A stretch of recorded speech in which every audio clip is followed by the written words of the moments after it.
Le corps Q6 est le cœur du réseau QLAN, mais un certain nombre de périphériques Q6 peuvent également faire partie du réseau. Chacun d'eux se connecte à un réseau gigabit par câble catégorie 5 et peut parallèlement se connecter à un réseau redondant. Le châssis I/O Frame, comme son nom l'indique, fournit les entrées et sorties du système. Chaque I/O Frame peut être doté de cartes I/O qui convertissent les signaux audio analogiques de divers types de flux numériques pouvant être envoyés au corps via le réseau. Une fois l'audio traité par le corps, il est envoyé à une autre carte I/O où le signal est reconverti en analogique et fourni à l'amplificateur. Si les corps contiennent eux-mêmes certaines cartes I/O, le châssis I/O Frame est destiné à être placé physiquement près des sources ou destinations audio. Les différents types de cartes I/O seront abordés plus tard, en même temps qu'un examen des faces avant et arrière des châssis I/O Frame et corps.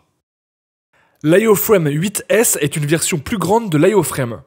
Si vous trouvez qu'il ressemble beaucoup à un Core 250i, c'est parce qu'il utilise le même châssis, sans les composants de traitement. Cela lui permet d'avoir 8 slots pour cartes I/O et de pouvoir utiliser des cartes réseau de type CobraNet, Dante et bientôt AVB à leur plein potentiel de 128 entrées et 128 sorties. Le IO22 est un boîtier d'entrée-sortie autonome compact conçu pour les cas où les sources et destinations audio sont éparses, comme des sièges individuels dans un système de conférence ou des salles séparées dans un site en comprenant plusieurs. Chaque IO22 offre 2 entrées micro-lignes et 2 sorties lignes. Est alimenté par Ethernet et comprend un amplificateur mono 8,5 watts pour une enceinte de contrôle local. De taille compacte, l'IO22 a une plaque de montage pour l'installer dans de nombreux endroits discrets, comme sous une table ou sur un plateau de rack. Les stations d'appel sont de robustes périphériques réseau qui font partie du système d'annonce sophistiqué du Q6. Disponible avec un microphone à main ou colle de cygne, chaque station d'appel est conçue pour une installation sur table ou murale, possède un écran LCD graphique monochrome, un pavé tactile capacitif offrant une confirmation visuelle et auditive des actions et est alimenté par Ethernet. Les divers modèles offrent différents nombres de touches de commande personnalisables ou un pavé numérique complet. Le PSX est un accessoire qui fournit un microphone supplémentaire distant pour les applications de type passerelle d'aéroport ou quai de gare. Enfin, les écrans de contrôle tactile QSC offrent un accès couleur au système audio.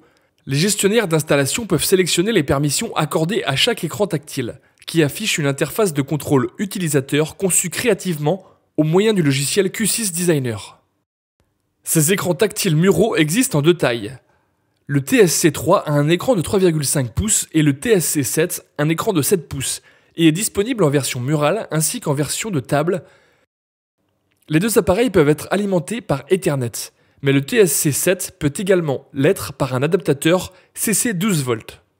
La version de table sert également de périphérique d'entrée avec la possibilité de faire entrer un signal audio dans le réseau via sa connexion USB. Sinon, vous pouvez configurer votre interface de contrôle utilisateur pour un affichage sur iPhone ou iPad afin de pouvoir contrôler votre système sans fil partout où vous allez. Lors de la conception de votre système, chaque périphérique bien connecté à votre réseau sera détectable par le Q6 Configurator. Pour rendre un périphérique accessible dans votre projet, allez simplement dans le bureau Inventory, cliquez sur l'icône plus, sélectionnez Peripherals et ajoutez votre appareil à votre projet. Pour plus d'informations à ce sujet, consultez le tutoriel. Merci de votre attention.